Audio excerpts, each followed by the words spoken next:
Vamos conversar um pouco sobre a teoria geral dos recursos no processo do trabalho e na prática trabalhista? Então assiste essa videoaula até o final. Olá, seja bem-vindo ao meu canal. E hoje nós teremos uma videoaula sobre a teoria geral dos recursos, só que com foco na área trabalhista. E a autora de referência da nossa aula de hoje é o curso de prática trabalhista, da professora Márcia Sanz Berman. Eu fiz um curso de prática trabalhista há um tempo e ela ministrou o módulo, que tratava dessa questão.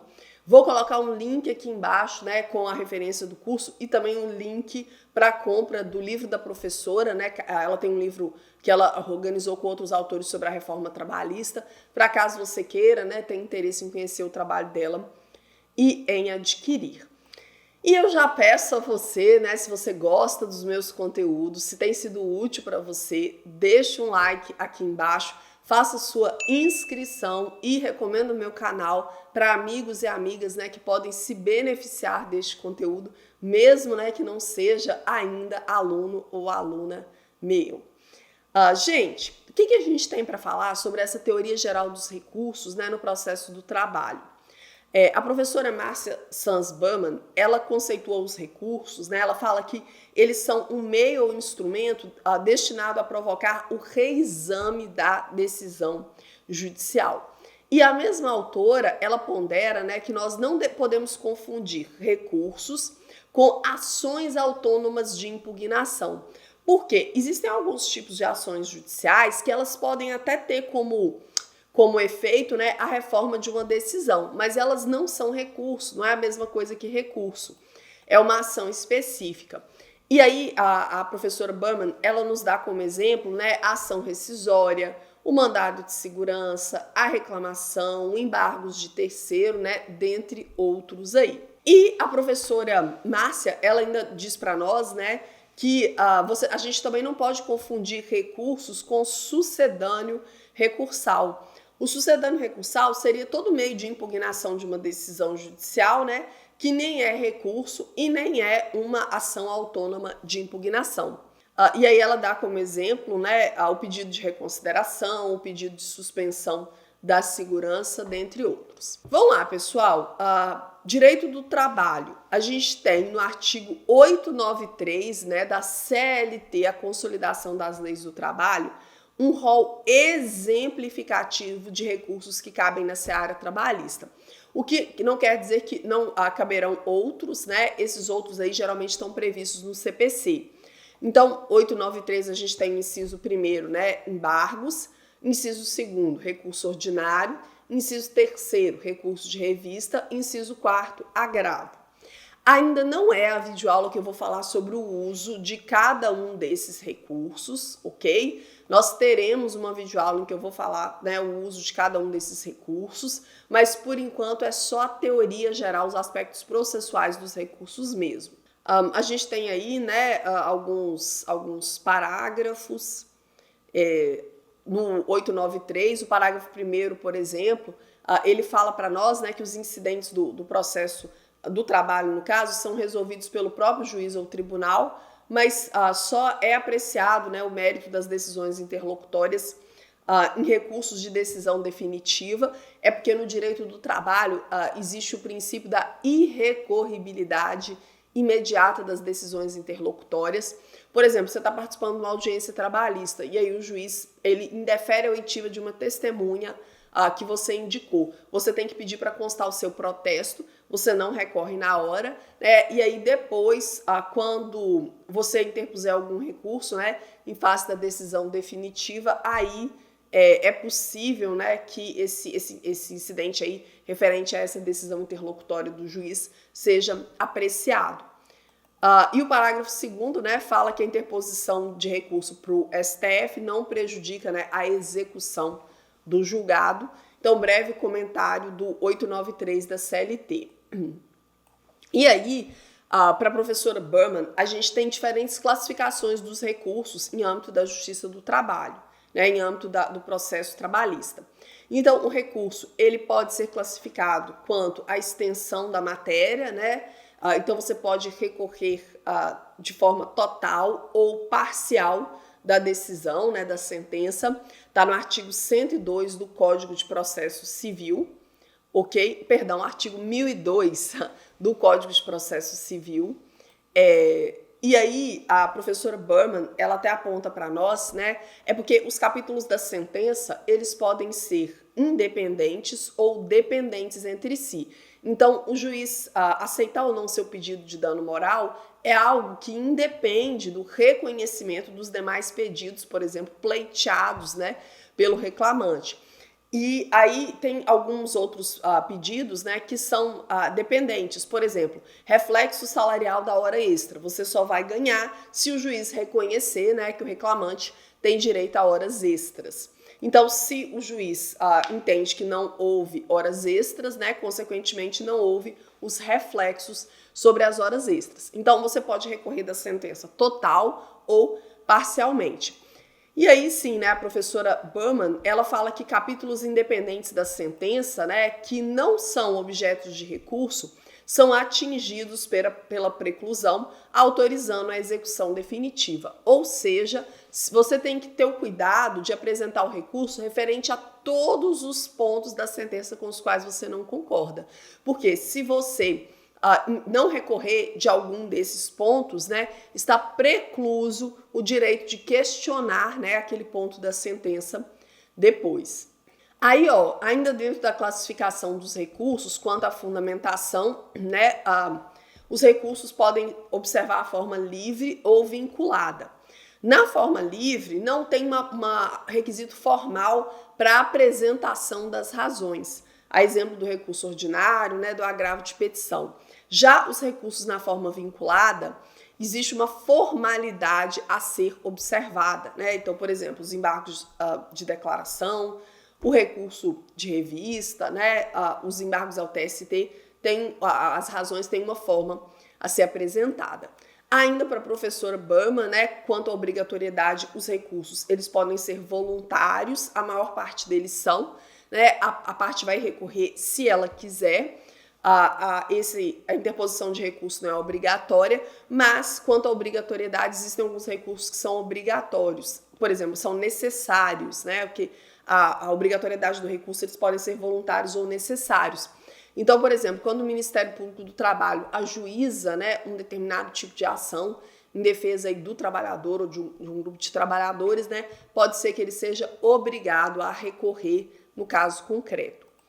E com relação à estratégia, né, de interposição do recurso, os recursos trabalhistas eles podem ser independentes, né, que é o mais comum, o recurso propriamente dito, ou ele pode ser subordinado, que é o exemplo do recurso adesivo, que é aquele recurso, né, que é interposto somente porque a outra parte interpôs recurso, né, é aquele recurso que quando abre a chance para poder você contrarrazoar o recurso interposto pela parte contrária, você vai e interpõe o recurso adesivo.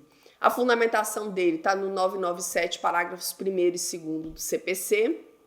E esse recurso adesivo, né, ele é admitido aí em alguns recursos, algumas modalidades de recursos trabalhistas, a exemplo do recurso ordinário, recurso de revista, né, recurso especial e agravo de petição. Para você poder interpor o recurso adesivo, né, tem que ter tido uma sucumbência recíproca. Então, as duas partes, a reclamante e reclamada, em alguma medida perderam, né? Aí, quando uma das partes interpõe um recurso aí, geralmente o recurso ordinário, quando abre o prazo para você contrarrazoar, né, você vai e interpõe o recurso adesivo. A professora Márcia Berman, ela ainda pontua para nós, ela ainda fala sobre o efeito dos recursos, né? Como regra, os recursos impedem o trânsito em julgado da decisão, mas não basta interpor o recurso para impedir o trânsito em julgado, né? Por exemplo, com relação aos embargos de declaração, né? Se os embargos de declaração forem intempestivos, né? Ou se for irregular a representação da parte ou a sua assinatura, por exemplo, naturalmente eles não vão impedir o trânsito em julgado. Então, a regra é que o recurso impede o trânsito em julgado, né? Mas nós não devemos tomar isso de forma absoluta.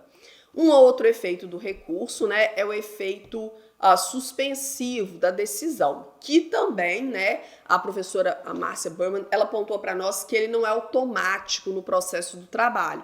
Então, é adequado você requerer. O artigo 899 da CLT, ele fala sobre isso, né, que os recursos trabalhistas não possuem efeito suspensivo automático. Então, você tem que, né, quando você elabora o recurso, fazer o pedido de concessão do efeito suspensivo, artigo 1029, parágrafo 5º do CPC, ok? Se tem necessidade desse efeito suspensivo, ele tem que ser requerido pela parte interessada. Um terceiro efeito do recurso aí, né, é o efeito devolutivo. Esse, né, via de regra, todos os recursos têm. O que é esse efeito meramente devolutivo?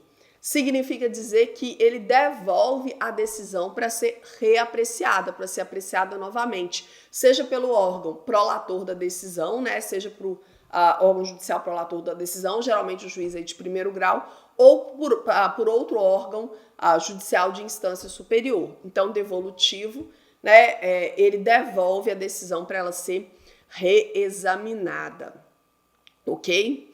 Ainda dentro dos efeitos dos recursos trabalhistas, né, a gente tem o efeito regressivo ou efeito de retratação, que é aquele efeito que autoriza o órgão, né, de origem da decisão a rever a decisão recorrida, né? E isso é possível em alguns recursos, como o recurso ordinário contra a sentença que indefere a petição inicial, o recurso ordinário contra a sentença que extingue o processo sem julgamento de mérito, né, o agravo de instrumento, dentre outros aí.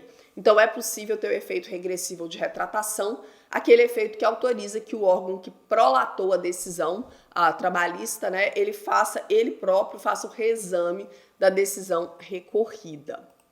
O efeito substitutivo, né, esse aí está previsto no 1008 do CPC, é bem óbvio, a decisão do recurso substitui aquela decisão, né, do tribunal de instância inferior que a proferiu. Então, o recurso, por exemplo, do TRT, o Tribunal Regional do Trabalho, substitui a decisão, se o recurso for provido, né, a decisão do recurso substitui a decisão proferida aí pelo juiz, né, da vara do trabalho, o juiz de primeira instância, e é possível também, né, que o recurso tenha aí um efeito expansivo subjetivo, né? O recurso de uma parte produz efeitos aí em relação ao litisconsorte. Também está no 1005 do CPC.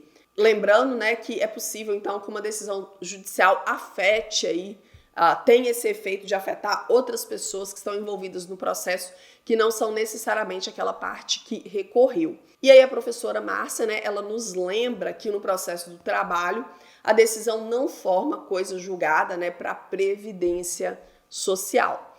Por fim, eu acho que a última coisa que vocês têm que lembrar aí, né, nessa parte de teoria geral dos recursos, do efeito dos recursos, é a proibição da reformatio impejus, que é um princípio que diz, né, que é vedado ao tribunal, no julgamento de um determinado recurso, proferir uma decisão que seja desfavorável para o recorrente. Ou seja, colocar o recorrente numa situação ainda pior do que aquela em que ele já estava, né, quando ele recorreu, ok? E por fim, a gente vai falar um pouco do juízo de admissibilidade dos recursos, né?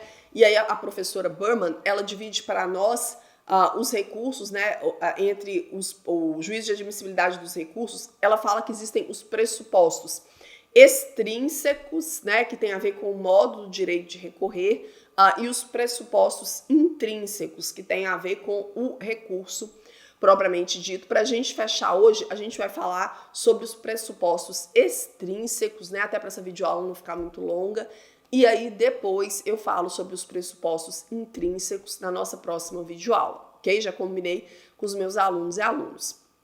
Bom, tem uma questão que eu acho importante a gente diferenciar, pessoal, é que existe uma diferença entre o recurso admitido e o recurso provido.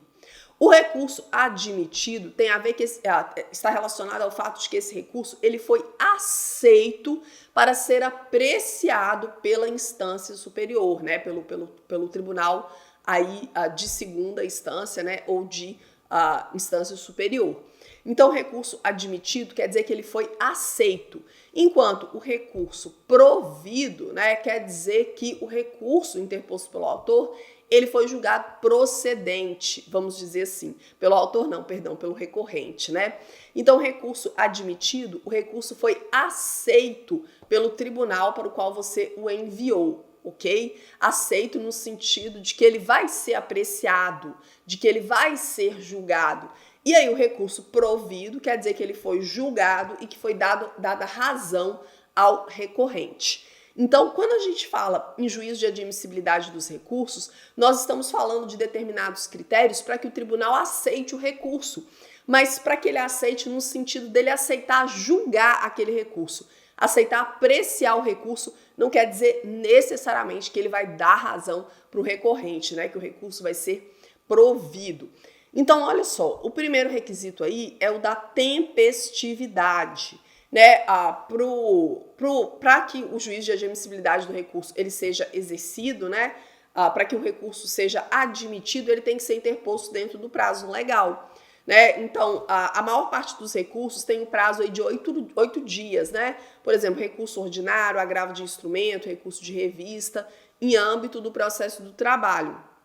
Mas nós temos, por exemplo, 5 dias, né, para o embargo de declaração, temos prazo de 15 dias para o recurso extraordinário, né? Mas a maior parte dos recursos, o prazo é de 8 dias úteis, desde a reforma trabalhista aí, né, que é de novembro de 2017. Então, 8 dias úteis para dar um respiro, né, para os advogados trabalhistas aí, para terem um tempo maior, né, para se organizarem.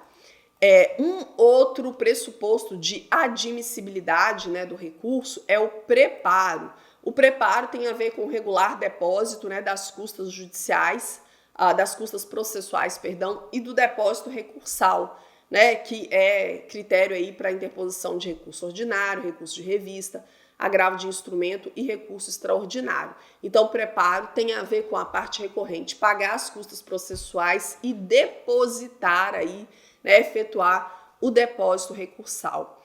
Lembrando que esses depósitos deverão ser comprovados, né, no processo por meio da juntada, né, da guia de depósito judicial e da guia GRU, que é a guia de custas, ok? Ainda dentro dos pressupostos extrínsecos, né, para o juízo de admissibilidade dos recursos, nós temos a questão da representação, né? Via de regra, no processo do trabalho, é admitido que o empregado e o empregador postulem em juízo pessoalmente sem a necessidade do advogado. Está no 791 da CLT. Mas, em alguns tipos de recursos, né? Por exemplo, para você interpor recurso perante o TST, você precisa estar devidamente representado, né, por advogado. Então, atenção em relação a isso aí. E, por fim, a gente tem, ainda dentro dos pressupostos extrínsecos do juízo de admissibilidade dos recursos, a gente tem a regularidade formal, que é aquela necessidade, né, de fundamentação das razões recursais, né? Você precisa fundamentar suas razões do recurso até para dar à parte contrária, né, até que elementos para que ela possa se defender e também para que o tribunal ele tenha conhecimento, né, de qual objeto ali, de quais matérias estão sendo devidamente impugnadas, ok? São só os aspectos gerais mesmo, espero que vocês tenham compreendido. Curso de referência dessa aula tá aqui embaixo, livro organizado pela autora também. Um grande abraço e até mais.